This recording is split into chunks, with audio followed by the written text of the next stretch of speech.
everybody has a voice and everybody needs to say what they feel. Because a genocide is a genocide, and killing humanity, and we are killing ourselves as humans.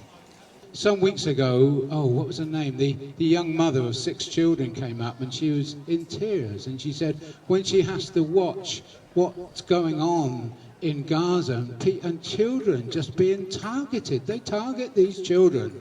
They call them baby snakes and they must be eliminated.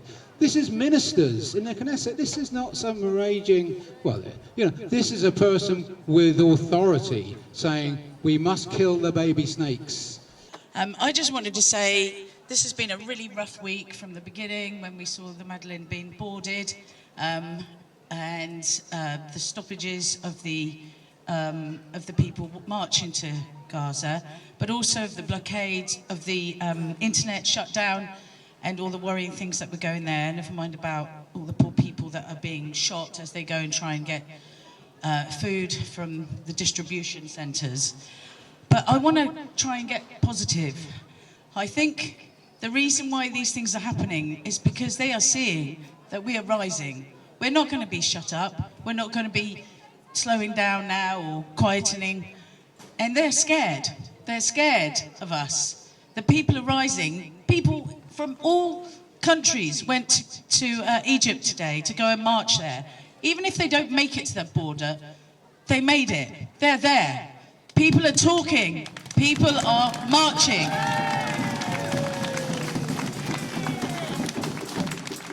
We've come from Bournemouth today, and we've been doing various actions, and we've been interacting with lots of people. And whereas before we had, it's a bit complicated and it's two-sided, now people are just coming up, signing a petition. They are straight away saying they're for Palestine. The tide is changing, and people have realised that the freedom that we experience here, it's not real. It's pretend. When you have a ship in the Mediterranean, in international waters, with a British flag, and the British government does bugger all to protect it from being boarded, and the people on board being arrested for doing nothing wrong, then we know our government doesn't protect us. We cannot rely on these leaders. We can only rely on each other. And I ask everybody walking out there today, doing their shopping, you may think this is a nice, easy Sunday afternoon, but you need to join us. You need to get out there. You need to be writing to your MPs. You need to be speaking every day about Palestine.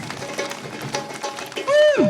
And just finally, I was thinking today that I want every second of my day to be related to Palestine, and I was thinking as I was shopping today that instead of just saying, oh, thank you, have a good day, I'm going to say free Palestine. So when we greet people every day, for whatever reason, say free Palestine. Every day, every person you meet, free Palestine. Get that message out. Free, free! Palestine! Free, free! Palestine! I just want you to join in with me now. What we're going to do is every time I hit 2, we're going to click. 1, 2. 1, 2. 1, 2. 1, 2. That's the rate that people are dying in Palestine. For every click, a person is falling. I think it's really important that we remind ourselves here that we're all the same. We are all the same. It could be us. We are very lucky to be born here in the West. The only difference between us and the Palestinians is where we take our breath. I think now it's time for us all to continue to rise. We're not being listened to. This is not stopping. So let's all join together and remember, it could be us. There are people who make munitions who are rubbing their hands in glee at the thought of a major war in the Middle East. And it will hit us, and it will hit us hard. And we'll have to take sides. We know which side we're on, the poor people that are being battered.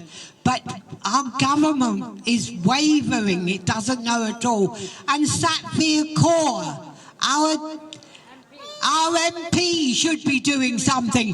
The demos I've been on with that woman against racism, and we hear nothing from her now. And I'd very much like to hear something. Anyway, that's all I've got to say. War should be classed as an act against humanity, and we ought to start getting it onto the agenda. War should be outlawed. It's a disgrace and it's anti-human. The past few weeks have been just terrible. We have seen massacres at aid points in Gaza. We have seen communication blackouts. We've seen the blockade of the West Bank, the bombing of Beirut, of Lebanon, of Syria, of Yemen, and now Iran, my homeland, in cities where my family lives.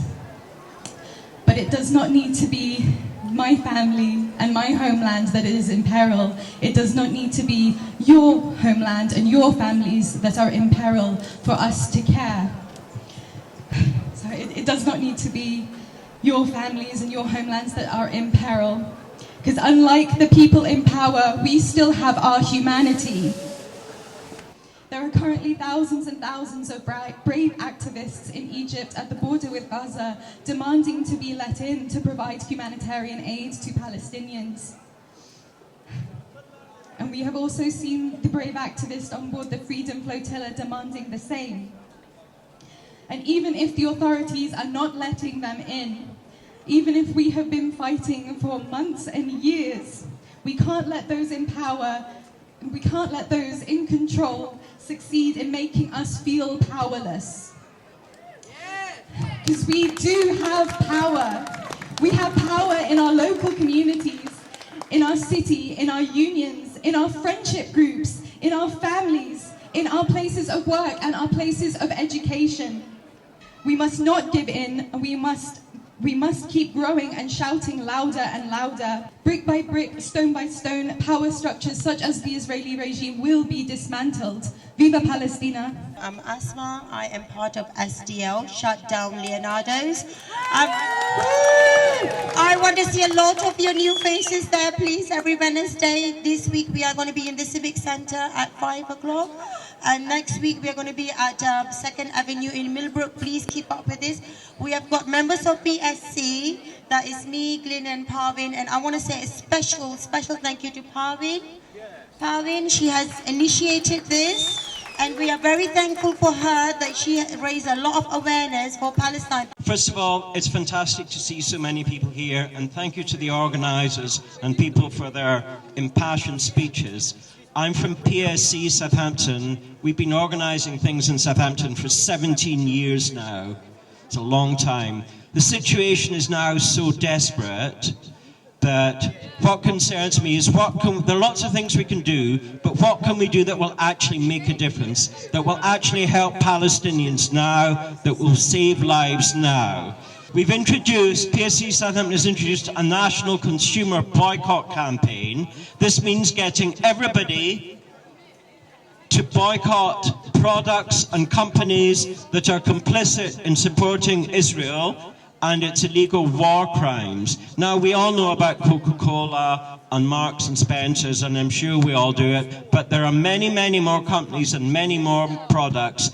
One major campaign we're currently running is, we all know the Labour Party and the Tory Party supports Israel, but what you may not understand, because I didn't understand, is that Southampton City Council also supports Israel. Southampton City Council is also invested and profiting from war crimes in Israel. I mean, I've been talking about this for 3 years now. It invests its employees' pension funds in companies who arms companies and other companies who are complicit in war crimes against the Palestinian people. It does this via Hampshire Pension Fund, and we are talking about £336 million of our money that's invested in war crimes against the Palestinian people. So, I don't think it's, Southampton is supposed to have an ethical investment policy. I don't think being invested in slaughtering children is an ethical investment policy. For if you want to really see what's happening, tune into the Chris Flintoff show on a Sunday morning. He's in Cairo now, waiting to be deported back to the UK at any time. He went to join in the march in Gaza. They got as far as Ismaili, is it? And then the Egyptian police turned out in force to prevent them from travelling any further. They took their passports away from them. They've now got them back, and most of them are just waiting now to get back home to their homes from the 80-odd different countries that were represented there at the start of the march. Yeah? It's not on the news. You won't find it on the news. There was an amazing news clip that his cameraman, Carlos, of a nurse from Wales called Lee, who was actually begging the police to let them all through, because he had been to Gaza, he had worked in the hospitals, he had seen the pregnant women being shot, he had seen the mothers not being able to feed their babies because they were being starved. He had seen it all, and he was begging the police, the Egyptian police, to let them through, to let them make us, their voices heard at the gates of Rafah. Another thing, the Madeleine. You probably all heard about the Madeleine. Craig Murray was on the show this morning. He was talking about the fact that the Madeleine was actually intercepted on international waters flying a British flag. This is an act of war. Israel has committed an act of war against this country. And what has been the response? Nothing. Once again, conclusions are, they're supporting Israel. We know that Starmer is a Zionist. He keeps offering his full support. This war is going to escalate, and it's going to be getting worse and worse. We are on the bridge of what could be a worldwide catastrophe.